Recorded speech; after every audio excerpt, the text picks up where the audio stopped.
پچھلی آیات کریمہ کے اندر ہم نے اس بات کا بغور مطالعہ کیا کہ رسول اللہ صلی اللہ علیہ وسلم کی شان کیا ہے، آپ کا مقام اور مرتبہ کیا ہے۔ اس حوالے سے وہ آیات جن میں ہم نے یہ پڑھا کہ اے نبی صلی اللہ علیہ وسلم، بلا شبہ ہم نے ہی آپ کو مبعوث کیا ہے اور آپ کو بشارت دینے والا، خوشخبریاں دینے والا اور لوگوں کو ڈرانے والا بنا کر بھیجا ہے، اور آپ کو ایسی صفت عطا کی ہے کہ آپ اللہ کے حکم سے اللہ کے رستے کی طرف بلاتے ہیں، اور آپ کو ہم نے چمکتا ہوا سورج بنایا ہے جس کی روشنی میں ٹھنڈک ہے۔ اس لیے آپ نہ تو کسی کافر کی پیروی کریے گا اور نہ ہی کسی منافق کے پیچھے لگیے گا، کیونکہ انجام کے اعتبار سے مومنوں کو اللہ رب العالمین نے غلبہ عطا کرنا ہے۔ وَكَفَى بِاللَّهِ وَكِيلًا، اور وکیل ہونے کے اعتبار سے اللہ رب العالمین ہی تم لوگوں کو کافی ہے۔ اور پھر ہم نے اس کے بعد رسول اللہ صلی اللہ علیہ وسلم کی خصوصیات کا بھی مطالعہ کیا۔ زیر نظر آیت میں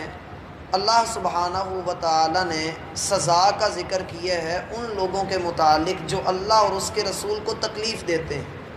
اس سے پچھلی آیت میں جو ہم نے کل پڑھی تھی اس میں اس بات کا ذکر تھا کہ کوئی بھی بندہ وہ ایمان والا جب وہ ایمان کا دعویٰ کر لیتا ہے اس پر لازم ہے کہ وہ اللہ کے رسول صلی اللہ علیہ وسلم پر درود پڑھے، کیونکہ درود پڑھنے کا جو اجر ہے وہ ایسا اجر ہے کہ انسان کل قیامت کے دن رسول اللہ صلی اللہ علیہ وسلم کے سب سے زیادہ قریب کر دیا جائے گا، اور دنیا میں اس کے قرضے ختم کر دیے جائیں گے، اس کے مسائل ختم کر دیے جائیں گے، اس کی ذہنی پریشانیوں کو مٹا دیا جائے گا، اور اللہ رب العالمین اپنے اس بندے کے اوپر 10 مرتبہ سلامتیاں بھیجے گا جو ایک مرتبہ محمد الرسول اللہ صلی اللہ علیہ وسلم پر سلامتی بھیجے گا۔ اسی طرح جو آپ پر ایک مرتبہ درود بھیجے گا، آپ کے حق میں ایک مرتبہ رحمت کی دعا کرے گا، اللہ اس پر 10 رحمتیں نازل فرما دے گا۔ جب اتنی فضیلت تھی، قرآن کا یہ انداز ہے، قرآن ترغیب بھی دیتا ہے اور ڈراتا بھی ہے، شوق بھی دلاتا ہے اور ڈراتا بھی ہے۔ جیسا کہ میں نے پہلے بھی اس کی وضاحت کی ہے کہ جہاں پر ایمان والوں کا ذکر ہوتا ہے وہاں کافروں کا ذکر بھی ہوتا ہے، جہاں جنت کا ذکر ہوتا ہے وہاں جہنم کا ذکر بھی ہوتا ہے، جہاں کسی چیز کی فضیلت کا ذکر ہوتا ہے وہاں پر اس کے ترک کا، اس کو چھوڑنے کا انجام بھی ذکر کر دیا جاتا ہے۔ اب یہاں پر جو آیت ہمارے سامنے ہے اس بات میں تو کوئی شک نہیں کہ عام مسلمان وہ اللہ کے رسول صلی اللہ علیہ وسلم کی عظمت اور آپ کی شان کو بڑے اچھے سے پہچانتا ہے، لیکن سبق بسا اوقات بھول بھی جاتا ہے، جس کی بنا پر ہم دیکھتے ہیں کہ کئی لوگوں کو ہم احادیث سنائیں، اللہ کے رسول کا فرمان سنائیں تو وہ آگے سے تعویلیں کرنا شروع کر دیتے ہیں، یا اپنی بات کا مان رکھنے کے لیے اپنی بات کو آگے رکھتے ہوئے وہ اللہ کے رسول کی بات کو پیچھا کر دیتے ہیں۔ ایسی صورت میں ایسے لوگوں کو یہ فرمان ذہن میں رکھنا چاہیے۔ اللہ فرماتے ہیں، سورۃ الحجرات کی آیت نمبر 2 ہے، یا ایھا الذین آمنوا لا ترفعوا اصواتکم فوق صوت النبی، اے ایمان والو تم لوگ اپنی آوازوں کو اللہ کے رسول کی آواز سے بلند نہ کرو، کجہر بعضکم لبعض، جیسے تم آپس میں بات کرتے ہوئے اونچا بول لیتے ہو، ایک دوسرے کے ساتھ کوئی ابی نبی تمہاری ہو جاتی ہے، لیکن رسول کے معاملے میں تم نے ایسا نہیں کرنا، تم نے ان کے سامنے اپنی آواز کو نیچا ہی رکھنا ہے۔ اگر تم لوگوں نے ایسا کوئی کام کیا، ان تحبط اعمالکم، تمہارے سارے اعمال، ساری نیکیاں ضائع کر دی جائیں گی، وانتم لا تشعرون، اور تمہیں اس بات کا ذرہ بھر شعور بھی نہ ہوگا کہ ہماری نیکیاں، ہمارے اعمال سارے اکارت ہو گئے۔ اس لیے رسول کا جو درجہ ہے، رسول کا جو مقام ہے، آپ کا جو مرتبہ ہے، وہ اس حد تک بلند ہے کہ عام انسان وہاں تک نہیں پہنچ سکتا ہے، اور اس کے ساتھ ساتھ ہمیں ان کا ادب کرنے کا جو حکم دیا گیا ہے وہ یہ بھی ہے کہ لا تقدموا بین یدی اللہ ورسولہ واتقوا اللہ، اللہ اور اس کے رسول سے آگے نہیں بڑھ سکتے آپ۔ جو حکم اللہ اور اس کے رسول نے دیے ہے، جتنا دیے ہے آپ اس کے اوپر عمل کریں گے۔ اور آپ علیہ الصلاۃ والسلام کی فضیلت کے لیے یہ بات بھی بہت بڑی اہمیت کی حامل ہے۔ اللہ رب العالمین فرماتے ہیں وَمَا أَرْسَلْنَاكَ إِلَّا كَافَّةً لِلنَّاسِ، پہلے جتنے بھی لوگ آئے ہر ایک کو ایک خاص علاقے اور خاص امت کی طرف بھیجا گیا، لیکن آپ کو ساری انسانیت اور ساری دنیا کی طرف بھیجا گیا ہے۔ اسی طرح سے اللہ کے رسول صلی اللہ علیہ وسلم کی فضیلت کو سورۃ الضحیٰ اور سورۃ الانشراح کے اندر بڑا کھول کر بیان کیا گیا ہے کہ ہمیں قسم ہے چڑھتے ہوئے سورج کی، رات کے آنے کی، ما ودعک ربک وما قلی، نہ آپ کے رب نے آپ کو چھوڑا ہے نہ وہ آپ سے ناراض ہوا ہے، وللآخرۃ خیر لک من الاولی، ہر گزرنے والا لمحہ اور اس کے بعد جو اگلا لمحہ آپ کے لیے آنے والا ہے وہ آپ کے لیے بڑا بہترین ہے۔ مکی زندگی کو دیکھیے، ہر گزرنے والا دن اسلام کو طاقت دے رہا ہے، اور پھر جیسے ہی مکی دور ختم ہوا ہے، مدنی دور کے اندر اللہ کے رسول صلی اللہ علیہ وسلم کے دین نے کس طرح سے زور پکڑا، اور پھر صلح حدیبیہ کے بعد تو لائن لگ گئی، اور فتح مکہ کے بعد تو اللہ فرماتے ہیں وَرَأَيْتَ النَّاسَ يَدْخُلُونَ فِي دِينِ اللَّهِ أَفْوَاجًا، دین کے اندر لوگ پھر فوج در فوج داخل ہوتے ہوئے نظر آئیں گے۔ تو آپ علیہ الصلاۃ والسلام کی یہ بہت بڑی فضیلت ہے۔ اب اس کے برعکس اگر کوئی بندہ اللہ کے رسول کی شان میں گستاخی کرتا ہے، اللہ کے رسول صلی اللہ علیہ وسلم کو گالی دیتا ہے، یا آپ کے رشتہ داروں کو، یا آپ کے صحابہ کرام کو، یا آپ سے جڑے رشتوں کو، یا آپ علیہ الصلاۃ والسلام کے دین کو، آپ کی شریعت کو مذاق کا نشانہ بناتا ہے، سب سے بڑھ کر آپ کی ذات کے اوپر تانا زنی کرتا ہے، آپ کے اوپر کیچڑ اچھالنے کی کوشش کرتا ہے، تو اللہ رب العالمین فرماتے ہیں لعنہم اللہ فی الدنیا والآخرہ، اللہ نے ایسے لوگوں پر لعنت کر دی،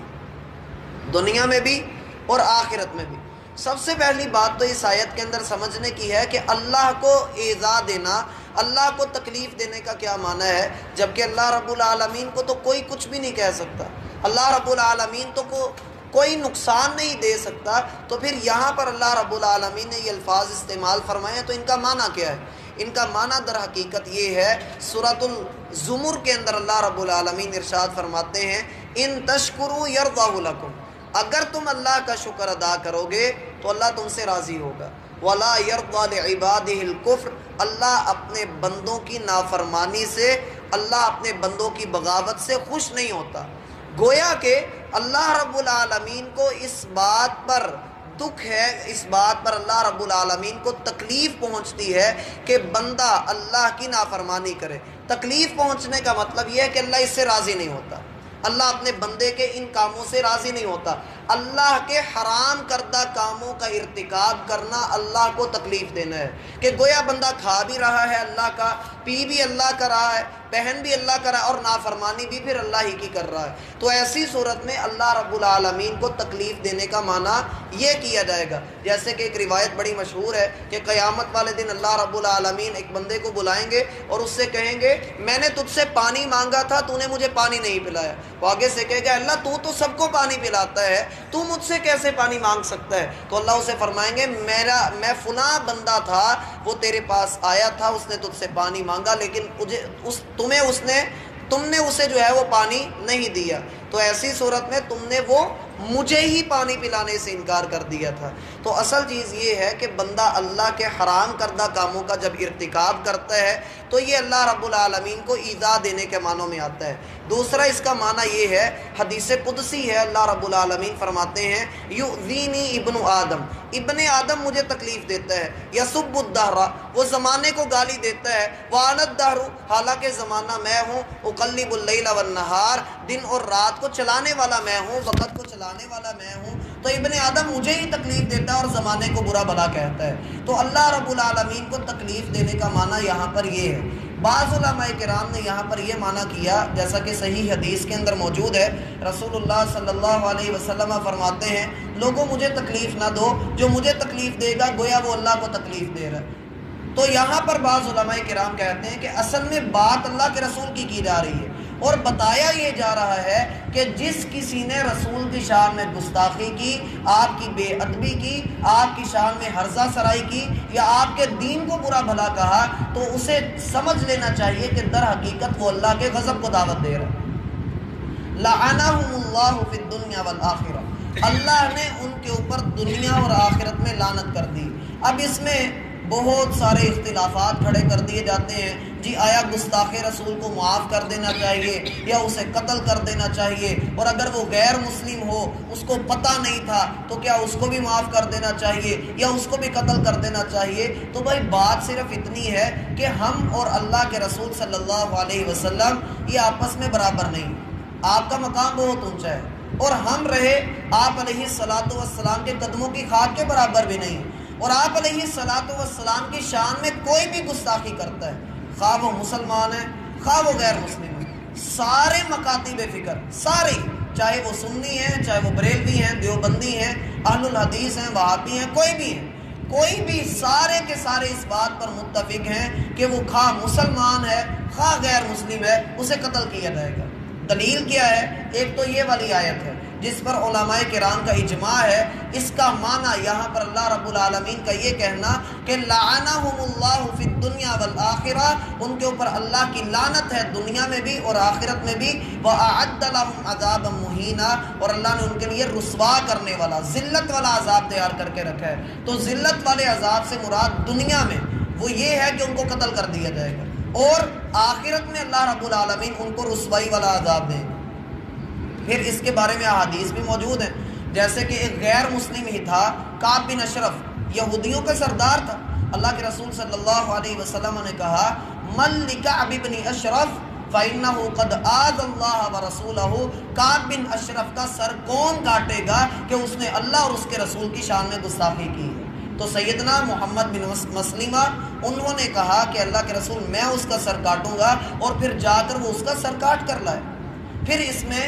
یہ بھی کہ ایک عام مسلمان جب اللہ کے رسول کی شان میں ایسی کوئی گستاخی کرے گا تو اس کو بھی قتل کر دیا جائے گا. اب رہا یہ کہنا کہ کیا اس کی معافی قبول ہے، کیا اس کی توبہ قبول ہے، تو یہ بھائی اللہ کے رسول کے ساتھ خاص تھا. آپ کی شان میں کسی نے گستاخی کی ہے تو آپ علیہ الصلاۃ والسلام چاہیں تو اسے معاف کر دیں، چاہے تو اسے سزا دے دیں. اب اللہ کے رسول صلی اللہ علیہ وسلم دنیا میں موجود نہیں ہے اور نہ ہی آپ علیہ الصلاۃ والسلام کی آواز دنیا میں آتی ہے، تو ایسی صورت میں اگر کوئی گستاخی کرتا ہے تو مجھے کس نے اختیار دیا کہ میں اس کی معافی نامے کے اوپر دستخط کر دوں، میں اس کو معاف کر دوں؟ معافی کا اختیار تو اللہ کے رسول کے پاس تھا. جیسے ایک باپ ہے، اس کے بارے میں کوئی برا بھلا بولتا ہے تو بیٹا جو ہے وہ کہتا ہے کہ جاؤ بھائی میں نے تمہیں معاف کیا، تو باپ نے تو معاف کیا نہیں، باپ کے تو دل میں بات رہے گی. ایسی صورت میں اللہ کے رسول صلی اللہ علیہ وسلم کی شان میں ہم خود تنقید کر جائیں گے جب ہم کسی گستاخ کو کہیں گے کہ جا بھائی توبہ کر لے، تجھے معاف کر دیے. ایسا نہیں ہو سکتا ہے، اسے قتل کیا جائے گا. ہاں یہ الگ بات ہے کہ ہمارا اس کے اوپر ہاتھ نہیں پڑتا، ہمارا اس کے اوپر جو ہے وہ بس نہیں چلتا، وہ بندہ بعد میں اسلام قبول کر لیتا تو پھر اس کا اسلام انشاءاللہ اللہ کے ہاں مقبول ہے. لیکن اگر کوئی بندہ جان بوجھ کر ایسا کرتا رہتا ہے اور دسترس کے باوجود بھی اسے قتل نہیں کیا جاتا تو پھر جو قتل نہیں کرتا اس کے اوپر بھی اس کا وبال آ جاتا ہے. اب ایک اور مسئلہ اس کے اندر آتا ہے کہ جو لونڈیاں ہیں، جو غلام ہیں، جو نوکر ہیں، اگر وہ اس طرح کا کام کر دیں، ذمہ لوگ جو مسلمانوں کی حفاظت کے اندر رہتے ہیں، جب اسلامی حکومت ہوتی ہے تو کافروں سے ٹیکس لے کر ان کو اپنے ملک کے اندر رکھا جاتا ہے اور ان کو جو ہے وہ حفاظت دی جاتی ہے. لیکن اگر ان لوگوں میں سے اگر کوئی اللہ کے رسول کی شان میں گستاخی کر دیتا ہے تو تب بھی لازم ہے اس کو قتل کر دیا جائے گا. جیسے کہ وہ بڑا مشہور واقعہ ہے کہ ایک نبینہ صحابی کی لونڈی تھی، وہ اللہ کے رسول کو گالیاں دیا کرتی تھی اور ان کے 2 بیٹے بھی تھے اس لونڈی سے، لیکن وہ روزانہ اللہ کے رسول کو گالیاں دیتی تھی. ایک دن اس صحابی کا جو ہے وہ پارا چڑھ گیا، اس نے ایک جو ہے کدال پکڑی اور اس کے پیٹ کے اوپر رکھ کے اپنا بوجھ اس کے اوپر ڈال دیا، جس کی بنا پر وہ قتل ہو گئی. اگلے دن اللہ کے رسول صلی اللہ علیہ وسلم کو خبر ملی تو آپ علیہ السلام نے پوچھا اسے کس نے قتل کیا ہے، تو کوئی بھی کھڑا نہ ہوا. پھر آپ نے اسے کہا میں اسے اللہ کی قسم دیتا ہوں کہ بتائے کس نے قتل کیا ہے. تو وہ نابینا صحابی کھڑے ہوئے، انہوں نے کہا اللہ کے رسول میں نے قتل کیا ہے. تو پوچھا آپ نے کیوں قتل کیا ہے؟ کہا اللہ کے رسول وہ آپ کو گالیاں دیا کرتی تھی. تو آپ علیہ السلام نے کہا کہ اس کا خون رائے گاہ ہے، اس کا بدلہ نہیں لیا جائے گا. تو کوئی بھی ایسی ہو یا ایسا ہو اس کو قتل نہیں کیا جائے گا، اس کے لیے معافی کوئی نہیں ہے، نہ ہی کوئی عفو درگزر ہے اس کے لیے. اس کی سزا صرف اور صرف قتل ہے، اس کے علاوہ اور کچھ بھی نہیں. اللہ رب العالمین